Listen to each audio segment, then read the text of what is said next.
Saudi আরবের জেদ্দায় জুলাই গণঅভ্যুত্থান দিবস পালন করেছে বাংলাদেশ কনসুলেটর। বুধবার সকালে কনসুলেটের কনফারেন্স হলে আয়োজিত অনুষ্ঠানে উপস্থিত ছিলেন জেদ্দার consul general Mohammad Sakhawat Hossain, commercial counsellor ও কার্যালয় প্রধান সৈয়দা নাহিদা হাবিবা, কাউন্সিলর এস.এম. সায়েম, শ্রম counsellor Khandaker Sirajul Salekin, passport counsellor Mohammad Abdul Jabbar, প্রথম সচিব শ্রম নাজমুল হাসান, সোনালী ব্যাংকের এজিএম জহিরুল ইসলাম সহ গণমাধ্যম কর্মী, রাজনৈতিক ব্যক্তি ও বিভিন্ন স্তরের প্রবাসীরা আগামীর বাংলাদেশ গড়তে প্রবাসীদের অধিকার, নিরাপত্তা ও কল্যাণ নিশ্চিতে কার্যকর উদ্যোগ নেওয়ার আহ্বান জানান তারা। বক্তারা বলেন, প্রবাসীরা কেবল রেমিট্যান্স যোদ্ধা নন, তারা এদেশের প্রতিটি গণতান্ত্রিক লড়াই ও অর্থনৈতিক পুনর্গঠনের অন্যতম কারিগর।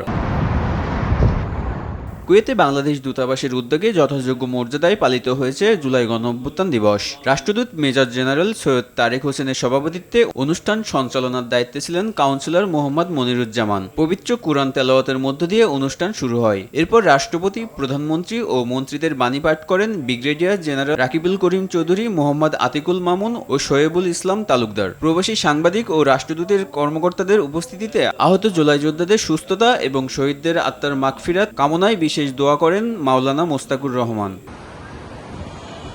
মিশরের কায়রোস্থ বাংলাদেশ দূতাবাসে যথাযোগ্য মর্যাদা ও ভাবগম্ভীর্যে পালিত হয়েছে জুলাই গণঅভ্যুত্থান দিবস। চার্জ দ্য অ্যাফেয়ার গৌতম কুমারদের সভাপতিত্বে আয়োজিত অনুষ্ঠানে রাষ্ট্রপতি, প্রধানমন্ত্রী ও পররাষ্ট্র মন্ত্রীদের বাণী পাঠ করেন প্রথম সচিব মোহাম্মদ জাকির হোসেন, দূতালয় প্রধান আতাউল হক, ব্যক্তিগত কর্মকর্তা মাসুদ করিম চৌধুরী এবং প্রশাসনিক কর্মকর্তা মোহাম্মদ রেজাউল করিম খান। অনুষ্ঠানে ইত্তেহাদ সভাপতি নোমানুল করিম, শিক্ষার্থী আলামিন আকন্দ ও ব্যবসায়ী ইব্রাহিম হাসানের বক্তব্যে উঠে আসে জুলাইয়ের চেতনা ও ইতিহাস। পরে গণঅভ্যুত্থানের চিত্র নিয়ে বিশেষ আলোকচিত্র ও প্রামাণ্যচিত্র প্রদর্শন করেন আমন্ত্রিত প্রবাসীরা।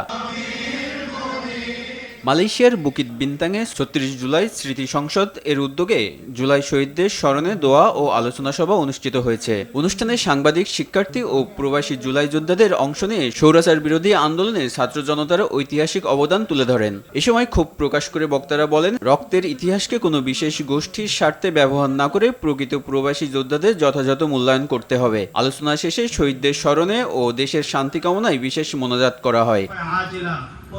অঙ্কুর মণ্ডল, RTV।